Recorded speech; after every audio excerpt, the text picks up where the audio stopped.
স্বাগত নিউজ 24 সকাল 7টার সংবাদে সাথে আছে মাহমুদুল হাসান। অবশেষে বাংলাদেশিদের জন্য খুলছে মালয়েশিয়ার শ্রমবাজার। বিভিন্ন পেশায় দেশটিতে বাংলাদেশি কর্মী নিয়োগ করার অনুমোদন দিয়েছে মালয়েশিয়ার মন্ত্রিসভা। 2022 সাল নাগাদ 6 লাখ বিদেশি শ্রমিক নেবে দেশটি। এ নিয়ে বৈদেশিক কর্মসংস্থান ও প্রবাসী কল্যাণ মন্ত্রী ইমরান আহমেদ এমপি নিউজ 24-কে জানান, আগামী রোববার নাগাদ দাপ্তরিক কাগজপত্র হাতে পেলে কর্মী পাঠানোর চূড়ান্ত প্রক্রিয়া শুরু করবে দুই দেশ। বিস্তারিত জানাচ্ছেন লাকমিনা জেসমিন সোমা। মধ্যপ্রাচ্যের পরই বাংলাদেশের বৈদেশিক শ্রমবাজারের মধ্যে বড় বাজার মালয়েশিয়া। কর্মী নিয়োগে অনিয়ম, দুর্নীতি ও সিন্ডিকেটের অভিযোগে দেশটির সরকার বারবারই বাংলাদেশ থেকে কর্মী নেওয়া স্থগিত রাখে। সর্বশেষ বাজার খোলার প্রক্রিয়া ত্বরান্বিত হলেও করোনার কারণে তা থমকে যায়। বিদেশি কর্মী নেওয়া বন্ধ থাকায় দেশটির অর্থনৈতিক কর্মকাণ্ড অনেকটা স্থবির হয়ে পড়েছে। অন্যদিকে কর্মী পাঠাতে কূটনৈতিক তৎপরতা অব্যাহত রেখেছে বাংলাদেশ সরকার। দীর্ঘ আলাপ আলোচনার পর অবশেষে শুক্রবার বাংলাদেশ থেকে ফের কর্মী নেওয়ার নীতিগত সিদ্ধান্ত অনুমোদন দিয়েছে দেশটির মন্ত্রিসভা। টেলিফোনে বিষয়টি নিশ্চিত করেন বৈদেশিক কর্মসংস্থান ও প্রবাসী কল্যাণ মন্ত্রী ইমরান আহমেদ এমপি। যে আমরা অতদিন নেগোশিয়েট করেছি ওটাই এখন অনুমোদিত হয়েছে, বুঝছেন না? জি, বাট অনুমোদন হলেও শোনার কথা একটা জিনিস আর কাগজ দেখা আরেকটা জিনিস। আশা করি কাগজ চলে আসবে। আজকে তো শুক্রবার, রোববার আশা করি কাগজ চলে আসবে। মালয়েশিয়ার মানব সম্পদ মন্ত্রণালয়ের এক প্রেস বিজ্ঞপ্তিতে বলা হয়, বৃক্ষরোপণ, কৃষি, উৎপাদন, পরিষেবা, খনি খনন, নির্মাণ এবং গৃহকর্মী সহ সব সেক্টরে বিদেশি কর্মী নিয়োগ উন্মুক্ত থাকবে। 2022 সাল নাগাদ 6 লাখ বিদেশি শ্রমিক নেবে দেশটি। আমরা অতদিন নেগোশিয়েট করেছি ওটাই এখন অনুমোদিত হয়েছে, বুঝছেন না? জি, বাট অনুমোদন হলেও শোনার কথা একটা জিনিস আর কাগজ দেখা আরেকটা জিনিস। আশা করি কাগজ চলে আসবে। আজকে তো শুক্রবার, রোববার আশা করি কাগজ চলে আসবে। 2016 সালের ফেব্রুয়ারিতে বাংলাদেশ সহ বিভিন্ন দেশ থেকে শ্রমিক নেওয়া বন্ধ রাখে মালয়েশিয়া। 2018 সালে সীমিত পরিসরে বাজার খুললেও পরবর্তীতে তা আবার স্থগিত হয়ে যায়। লাকমিনা জেসমিন সোমা, নিউজ 24, ঢাকা। সাম্প্রতিক সময়ে ধর্মীয় অনুভূতিতে আঘাত, জাতির পিতা বঙ্গবন্ধু শেখ মুজিবুর রহমান ও স্বাধীনতা যুদ্ধে শহীদদের নিয়ে কটূক্তি এবং নারী বিদ্বেষী ইস্যুতে দলের মন্ত্রী, এমপি সহ দলীয় নেতাকর্মীদের বিভিন্ন বক্তব্যে বিব্রত আওয়ামী লীগ। দলীয় হাইকমান্ডের স্পষ্ট নির্দেশনা, যত বড়ই মন্ত্রী, এমপি কিংবা নেতা হোক না কেন, অপকর্মকারীদের কোনো ছাড় নেই। দলীয় ব্যবস্থার পাশাপাশি নেওয়া হবে আইনি ব্যবস্থাও। তৌফিক মাহমুদ মুন্না রিপোর্ট।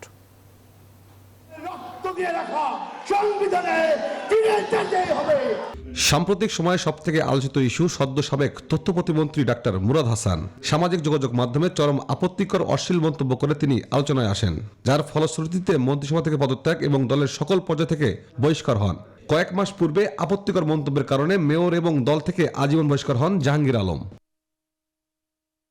দলের এসব মন্ত্রী, মেয়র এবং জনপ্রতিনিধিদের বক্তব্যে বিব্রত আওয়ামী লীগ। দলের সকল পর্যায়ের নেতাকর্মীদের মুখের লাগাম টানার নির্দেশ কেন্দ্রীয় নেতাদের।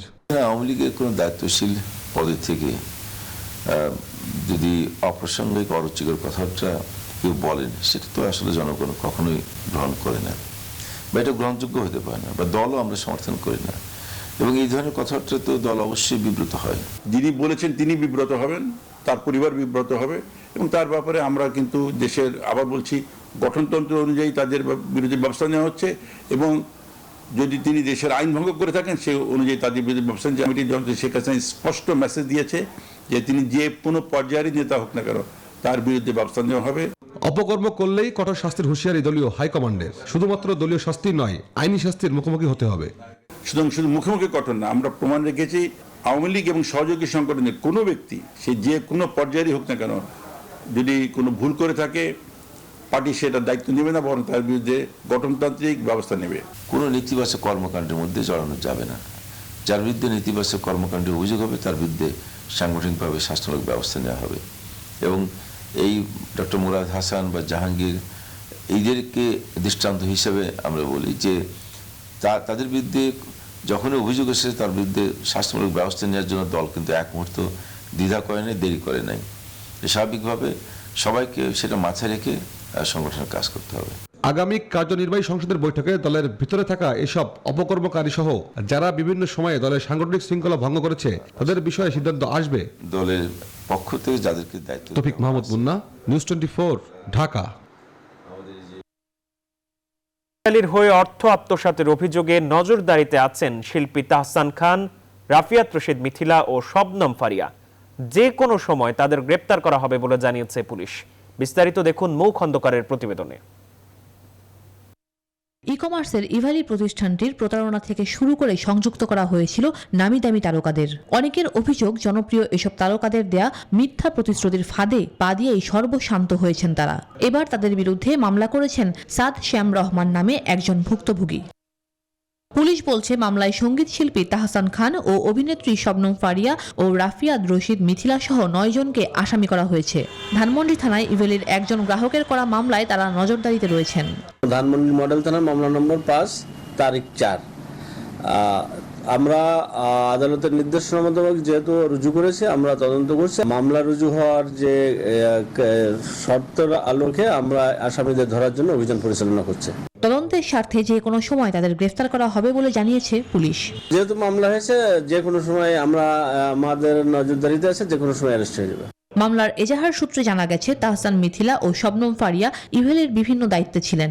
ইভেলের শুভেচ্ছা দূত ছিলেন তাহসান, মিথিলা ছিলেন ফেস অব ইভেলি লাইফস্টাইলের শুভেচ্ছা দূত। এছাড়া শবনম ফারিয়া ই কমার্স প্রতিষ্ঠানটির প্রধান জনসংযোগ কর্মকর্তা ছিলেন।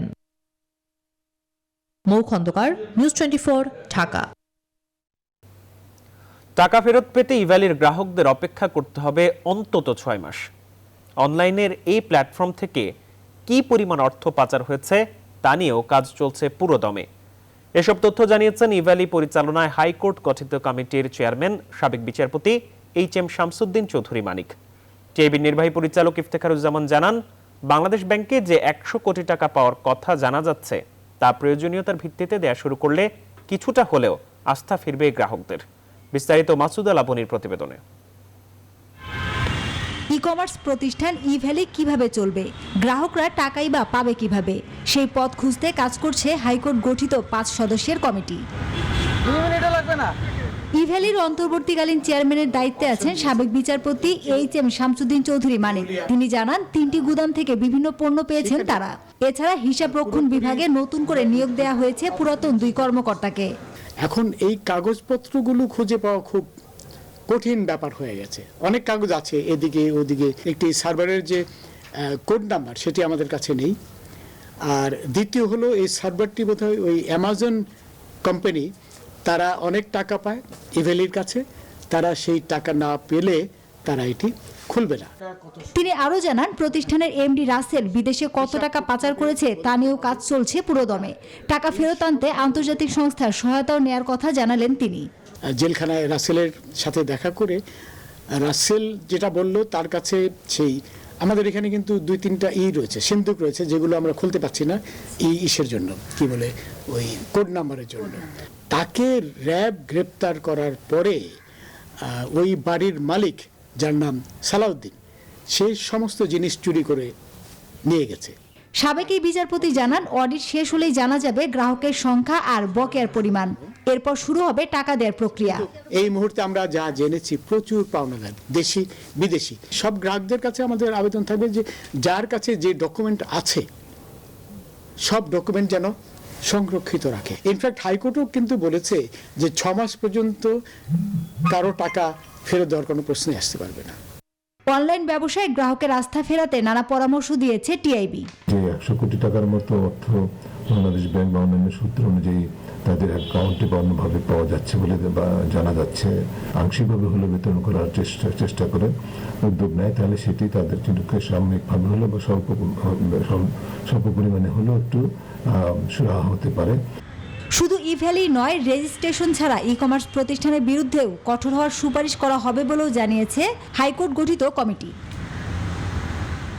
মাসুদা লাবনী, নিউজ 24, ঢাকা। চিকিৎসার মানবাধিকার থেকে বঞ্চিত হচ্ছেন খালেদা জিয়া, এই অভিযোগ বিএনপির। নেত্রীর চিকিৎসার জন্য আকুতি না জানিয়ে সরকার পতনের আন্দোলনের ডাক দিতে চান দলটির নেতারা। রাজধানীতে আলাদা 2টি অনুষ্ঠানে এমন হুঁশিয়ারি দিয়েছেন তারা। মারুফা রহমানকে সঙ্গে নিয়ে বিস্তারিত জানাচ্ছেন তৌহিদ শান্ত। আন্তর্জাতিক মানবাধিকার দিবসে রাজধানীর একটি হোটেলে আলোচনা সভার আয়োজন করে বিএনপি। সেখানে অংশ নেন কয়েকটি দেশের কূটনীতিক এবং আবাসিক প্রতিনিধিরা। যোগ দেন বিএনপির সিনিয়র নেতারাও। বিএনপি মহাসচিব অভিযোগ করেন, গুরুতর অসুস্থ খালেদা জিয়াকে বিদেশে উন্নত চিকিৎসা থেকে বঞ্চিত করছে সরকার। তিনিও আজকে তার যে অধিকার, ন্যূনতম অধিকার, একটা চিকিৎসার অধিকার, সেই অধিকার থেকে তিনি বঞ্চিত হচ্ছেন। আজকে আমাদের ভারপ্রাপ্ত চেয়ারম্যান জনাব তারেক রহমান, তিনি দেশে ফিরতে পারছেন না, তাকে অন্যায়ভাবে সাজা দিয়ে তাকে আপনার দেশের বাইরে নির্বাসিত অবস্থায় রেখে দেওয়া হয়েছে। এর আগে সকালে ঢাকার রিপোর্টার্স ইউনিটি মিলনায়তনে এক আলোচনা সভায় যোগ দেন বিএনপির স্থায়ী কমিটির সদস্য গয়েশ্বর চন্দ্র রায়। তিনি বলেন, খালেদা জিয়ার মুক্তির একমাত্র অন্তরায় সরকার। তাদের নেত্রীর সুচিকিৎসা নিশ্চিতে আন্দোলনের বিকল্প নাই। আর শেখ হাসিনার পতনের আন্দোলন হলেই খালেদা জিয়ার মুক্তি হবে। খালেদা জিয়া বিদেশে চিকিৎসা করতে যাবে। খালেদা জিয়াকে তো আমরা জোর করে প্লেনে পাঠাতে পারবো না, পারবো? কিন্তু আমরা জোর করে হাসিনাকে নামাইতে পারবো। ইতিহাস তো পৃথিবীতে আছে। তাহলে এই সহজ কাজটা না করে আমরা কঠিন কাজটা নিয়ে এর কাছে এত কথা বলি কেন? গত 13 নভেম্বর থেকে বসুন্ধরার এভার কেয়ার হাসপাতালের সিসিইউতে বিএনপি চেয়ারপারসন খালেদা জিয়া চিকিৎসাধীন আছেন। তিনি লিভার সিরোসিসে আক্রান্ত। তৌহিদ শান্ত, নিউজ 24, ঢাকা। আইনমন্ত্রী অ্যাডভোকেট আনিসুল হক বলেছেন, আন্দোলন করে মানবিকতা আদায় করা যায় না। সকালে ব্রাহ্মণবাড়িয়ার আখাউড়ায় শীতার্তদের মাঝে কম্বল বিতরণ অনুষ্ঠানে খালেদা জিয়ার চিকিৎসা প্রসঙ্গে কথা বলেন তিনি জানান, বিদেশ নয়, বাসায় থেকে চিকিৎসা করাবেন, এই শর্তেই সাজা স্থগিত রেখে খালেদা জিয়াকে মুক্তি দিয়েছিলেন প্রধানমন্ত্রী শেখ হাসিনা। প্রধানমন্ত্রী নির্বাহী আদেশে মুক্তি দিছে, দণ্ডাদেশ স্থগিত রেখে উনি চিকিৎসা করাইতেছেন। মানবিকতা আন্দোলনের মাধ্যমে কামাই করা যায় না। আর আইনের গতিতে চলবে।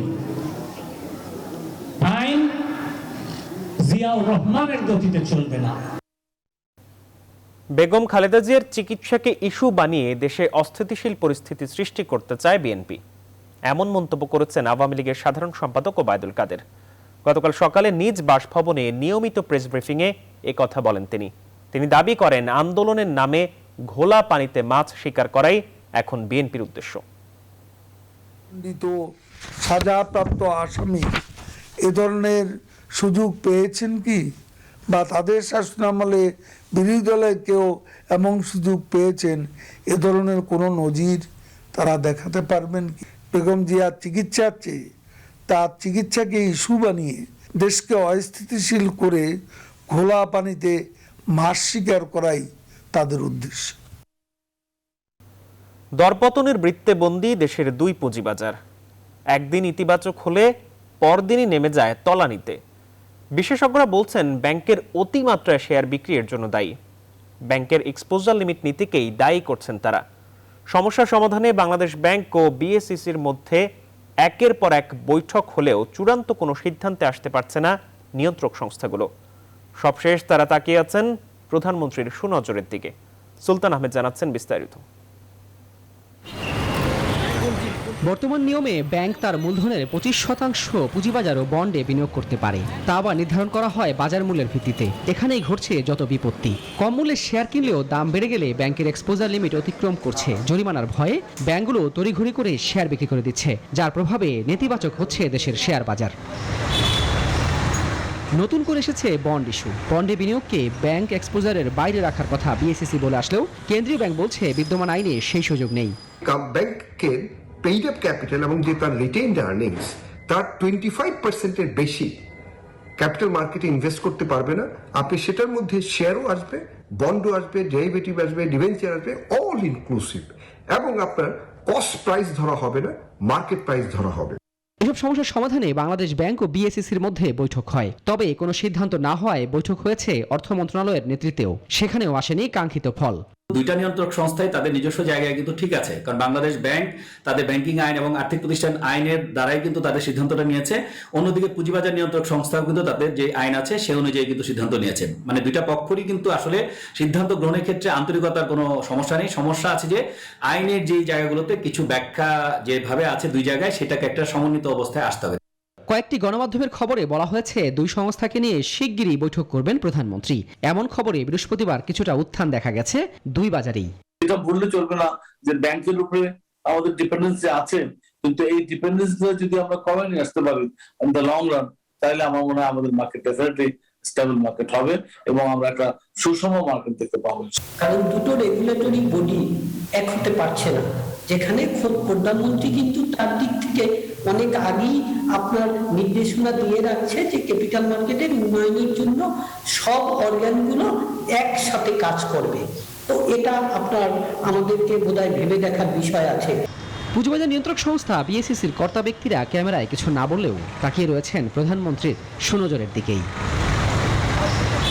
সুলতান আহমেদ, নিউজ 24, ঢাকা। সালটা 1979। শহীদ সোহরাওয়ার্দী হাসপাতালের পরিত্যক্ত দুটি গুদাম ঘরে মাত্র 4 জন রোগী নিয়ে যাত্রা শুরু করে দাতব্য প্রতিষ্ঠান centre for rehabilitation of the paralysed, CRP. পক্ষাঘাতে বা দুর্ঘটনায় আশা হারানো হাজার হাজার মানুষকে চিকিৎসা দিয়ে পুনর্বাসিত করে নতুন জীবনের স্বপ্ন দেখানো প্রতিষ্ঠানটি পা দিয়েছে 42 বছরে। দেশজুড়ে এখন তাদের 12টি শাখা, যেখানে নামমাত্র খরচে মিলছে সেবা। সিআরপির বন্ধুর পথ পাড়ি দেওয়ার গল্প জানাচ্ছেন রিশাদ হাসান, ছবি তুলেছেন রতন দাস। এই ছোট্ট শিশুটিকে সাভারের সিআরপিতে চিকিৎসার জন্য নিয়ে এসেছিল তার মাতা পিতা। গেল 2 বছরেও খোঁজ মেলেনি শিশুটির অভিভাবকের, যার পূর্ণ দায়িত্ব নিয়েছে centre for rehabilitation of the paralysed, CRP. সিআরপিতে এমন রোগীর সংখ্যা কম নয়, তাদের কেউ বৃদ্ধ, কেউ নিষ্পাপ শিশু। এই গল্পটা অবশ্য শুরু হয় আরো 5 দশক আগে সিস্টার ভ্যালেরি টেলরের হাত ধরে। গোদাম ঘরে মাত্র 4 জন রোগী নিয়ে আজ থেকে 42 বছর আগের এই দিনে প্রতিষ্ঠা করেন স্বেচ্ছাসেবী প্রতিষ্ঠান সিআরপি। ফিজিওথেরাপির মাধ্যমে সুস্থ করে তুললেন রোগীদের। তার কাছ থেকে এই সহযোগীরা শিখলেন মনুষ্যত্ব, মমত্ববোধ। When you see that they've come to terms with it and they can smile, and not just smile but shout and laugh and join the wheelchair basketball games, you realize that that's the sort of great reward for any nurse, doctor, therapist. বন্ধুর পথ পাড়ি দেওয়া CRP চলে অনুদানের অর্থে, তবে মানুষের সেবার যতটা প্রয়োজন ততটা অনুদান না আসাকে প্রতিবন্ধকতা মনে করছেন প্রতিষ্ঠানটির প্রধান নির্বাহী। সিআরপির যে ব্রাঞ্চগুলো আমরা চিন্তা করছি, সেক্ষেত্রে আমাদের আর একটু ফান্ডিং সহযোগিতার প্রয়োজন, কারণ ওই বিল্ডিংগুলো স্থাপন করা এবং সেবাটাকে এক্সটেন্ড করতে হলে সিআরপির এই লিমিটেড অ্যাবিলিটির মধ্যে সম্ভব না। দূর দূরান্ত থেকে যারা সেবা নিতে আসেন তাদের সিংহভাগই ফিরে যান সুস্থ হয়ে, তবে মনে রাখেন ভ্যালেরি টেইলরের নিজ হাতে গড়া প্রতিষ্ঠান সিআরপিকে। বাংলাদেশের 4 দশকেরও বেশি সময় ধরে গতিময় জীবন যখন থমকে দাঁড়াচ্ছে, তখনই সেই থমকে দাঁড়ানো জীবনে গতি ফেরাচ্ছে সিআরপি। যাদের সামনের দিকে এগিয়ে যাওয়ার জন্য প্রয়োজনীয় অর্থ সহায়তা এবং সেই সঙ্গে জনবল। রিশাদ হাসান, নিউজ 24, সাভার, ঢাকা। শীতের হিমেল হাওয়ায় কাবু উত্তরের জনপদের বাসিন্দারা, বিপর্যস্ত জনজীবনও। এ বিষয়ে আরো খবর জানাতে রংপুর থেকে যুক্ত হচ্ছেন রেজাউল করিম মানিক। মানিক, উত্তরের শীত কেমন অনুভূত হচ্ছে, আর শীতার্তদের সহায়তায় প্রশাসনের প্রস্তুতি বা উদ্যোগ কেমন আমাদের জানান।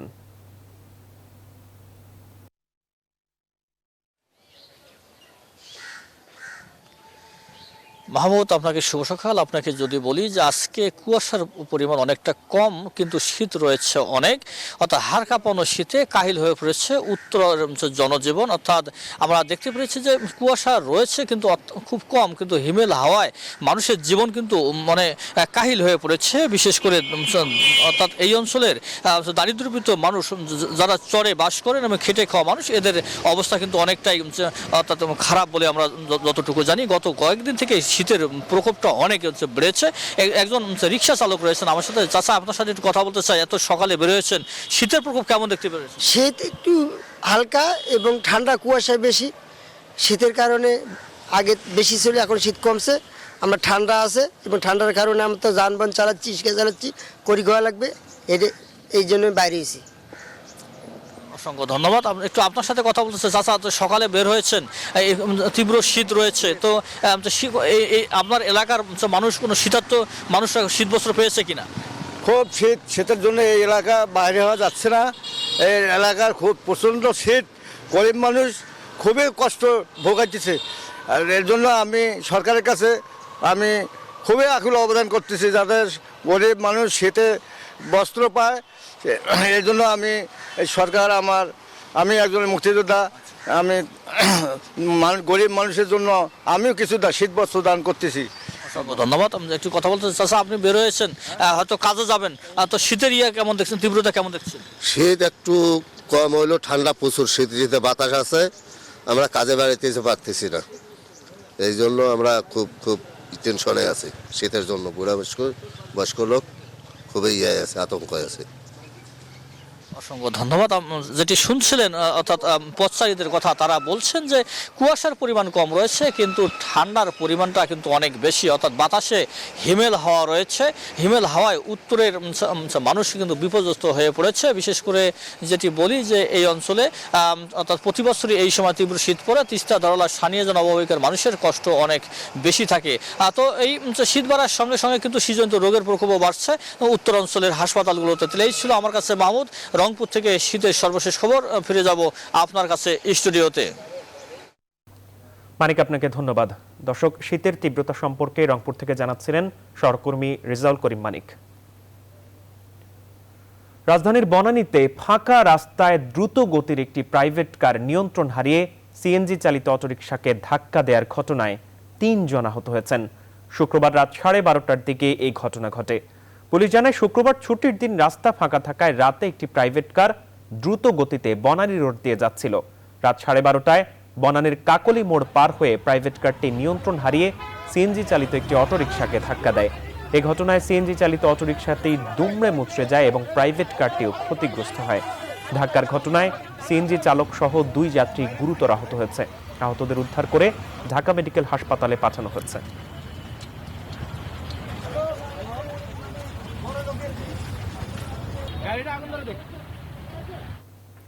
কক্সবাজারের রামু থেকে অপহৃত 4 শিক্ষার্থীর মধ্যে 3 শিক্ষার্থীকে উদ্ধার করা হয়েছে।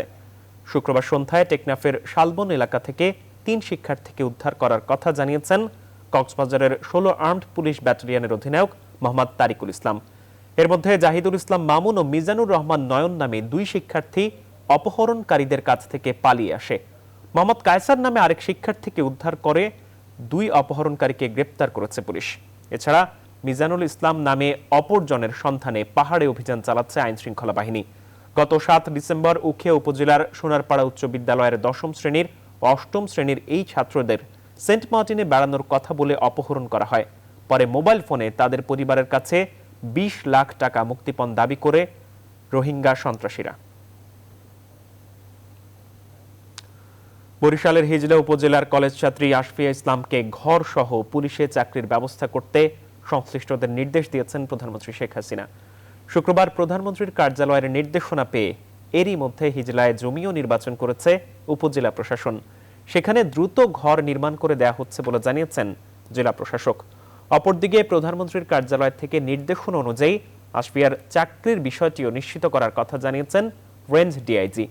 ভূমি না থাকায় চাকরির সুযোগ না পাওয়ার খবরটি গণমাধ্যমে আসার পরে প্রধানমন্ত্রীর কার্যালয় থেকে চাকরি ও জমি বরাদ্দের নির্দেশনায় আবেগ আপ্লুত পিতৃহীন আশফিয়া ও তার পরিবার।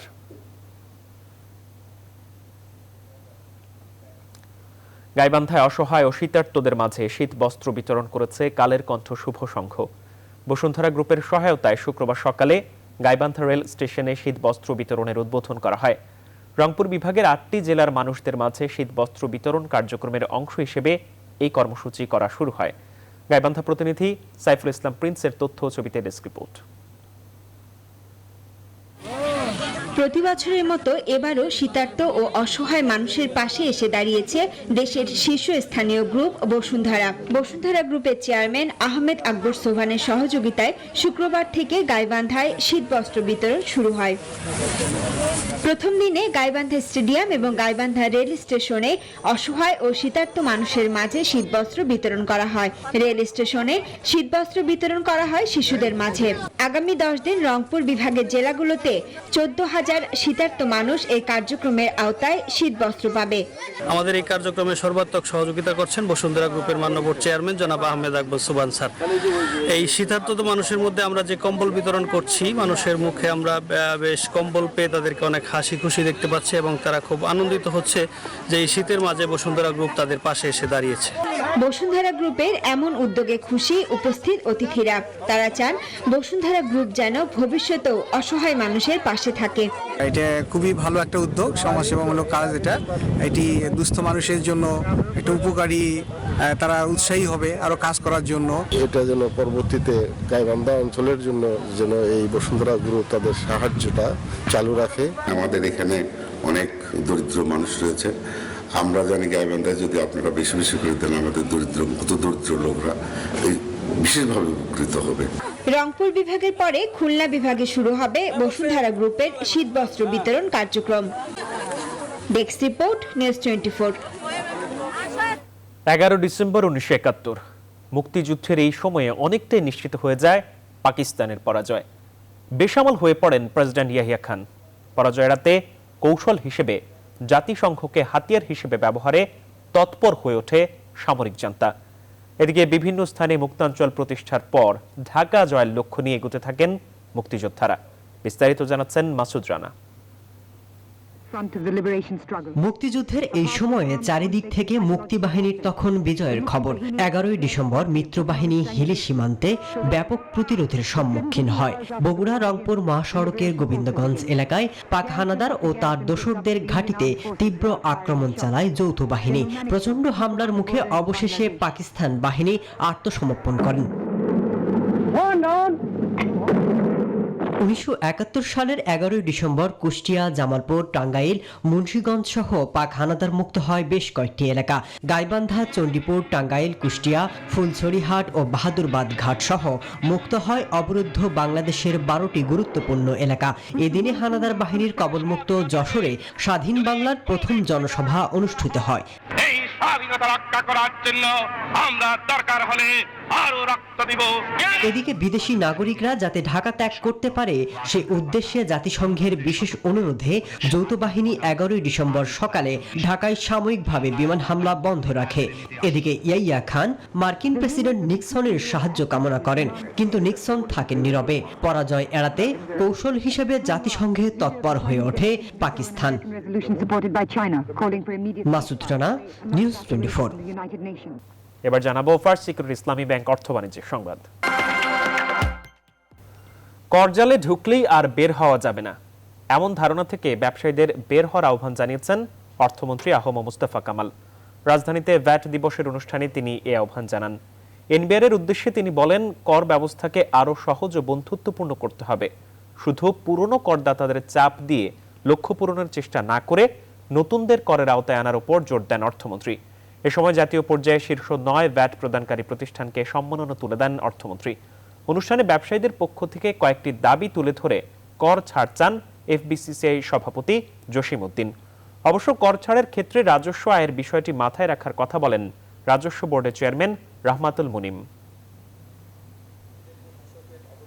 জটিল জটিল আইন নয়, সহজ যাতে আমরা বুঝতে পারি, এবং যদি সহজ আরও সিম্পলিফাই করেন ফর্মগুলো, এগুলোকে সিম্পলিফাই করে আরও তাদের কাছে যদি কোনো গ্রহণযোগ্য করতে পারেন, তাহলে তারা নিজেরাই এগিয়ে আসবে ট্যাক্স পেমেন্ট করার জন্য।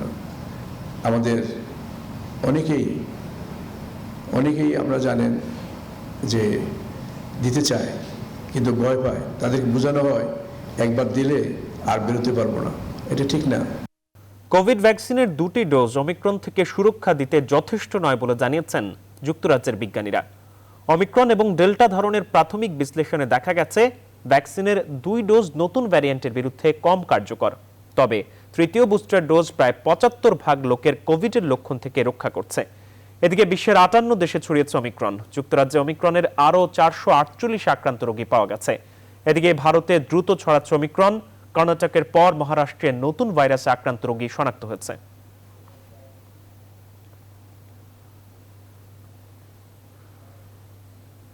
চোখের জলে জেনারেল বিপিন রাওয়াতকে শেষ শ্রদ্ধা জানালো শোকে স্তব্ধ ভারত। বীর সেনাকে শ্রদ্ধা জানাতে ঢল নামে বিভিন্ন শ্রেণী পেশার মানুষের।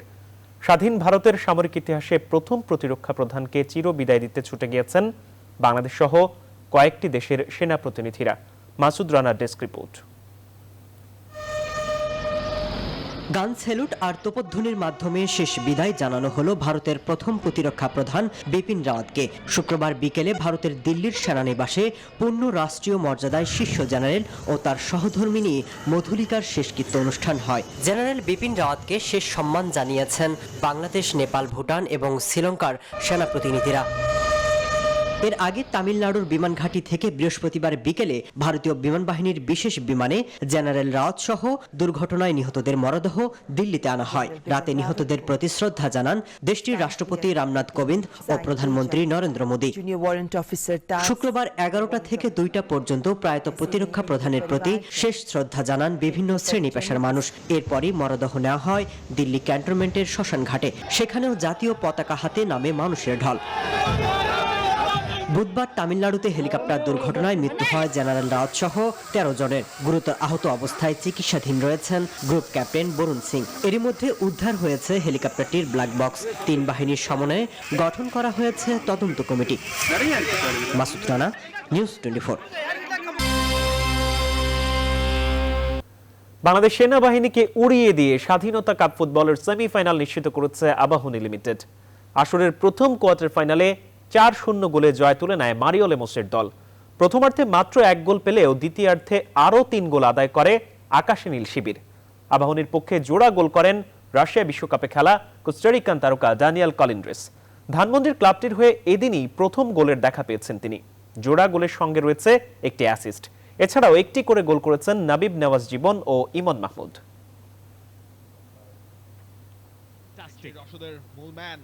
ডান প্রান্ত দিয়ে রাফায়েল অগস্তো রাকিবকে একটা বল বাড়িয়ে দিয়েছেন। রাকিব ঢুকছেন, ঢুকেও পড়েছেন, আর বল তুলে দিয়েছেন, হেডার। ৫ দেশের অংশগ্রহণে আজ থেকে শুরু হচ্ছে বয়স ভিত্তিক সাফ অনূর্ধ্ব ১৯ নারী চ্যাম্পিয়নশিপ। উদ্বোধনী দিনেই মাঠে নামবে বাংলাদেশের মেয়েরা। কমলাপুর বীরশ্রেষ্ঠ শহীদ সিপাহী মোস্তফা কামাল স্টেডিয়ামে সন্ধ্যা ৭টায় বাংলাদেশের প্রতিপক্ষ নেপাল। ২০১৮ সালে ভুটানে হওয়া অনূর্ধ্ব ১৮ নারী সাফ চ্যাম্পিয়নশিপে শিরোপা জিতেছিল বাংলাদেশ। একই প্রতিযোগিতা এবার অনূর্ধ্ব ১৯ নামে করা হচ্ছে। প্রতিযোগিতার বর্তমান চ্যাম্পিয়ন এবং হোম গ্রাউন্ডে খেলা বলে বাংলাদেশকে ফেভারিট মনে করছেন দলের কোচ ছোটন। এ প্রতিযোগিতায় সেরা হওয়ার প্রত্যয় মারিয়া মান্ডা, মানিকা চাকমার। এদিকে দিনের প্রথম ম্যাচে বিকেল ৩টায় ভুটানের বিপক্ষে খেলবে শ্রীলঙ্কা। আমরা প্রত্যেকটা ম্যাচেই জেতার আশায় নামবো। ম্যাচটা আমাদের প্রথম ম্যাচ, আমরা জেতার চেষ্টা করবো এবং ভালো খেলার চেষ্টা করবো। আমরা একসাথে আসি, খেলছি, ওদের সাথে অভিজ্ঞতা হয়েছে অনেকটাই। তারপরে ওরা যেহেতু আমরা সিনিয়র টিমে যেহেতু আমরা তেমন পারফর্ম করতে পারি নাই, আমরা আশাবাদী যে আগামী ম্যাচে আমরা ভালো কিছু করবো।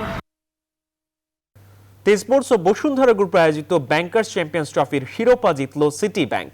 দ্বিতীয় আসরের ফাইনালে মিউচুয়াল ট্রাস্ট ব্যাংককে ৩ উইকেটে হারায় তারা।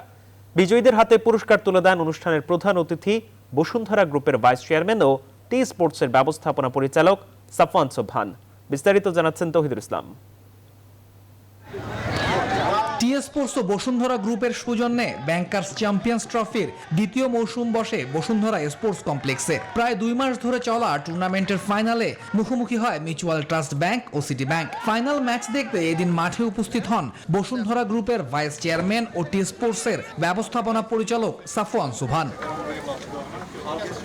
আগে ব্যাট করে ৮ উইকেটে ১৩৮ রান করে মিউচুয়াল ট্রাস্ট ব্যাংক। দলের পক্ষে সর্বোচ্চ ৪৩ রান করেন দেবাশিস, আর ইমরানের ব্যাট থেকে আসে ৩৫ রান।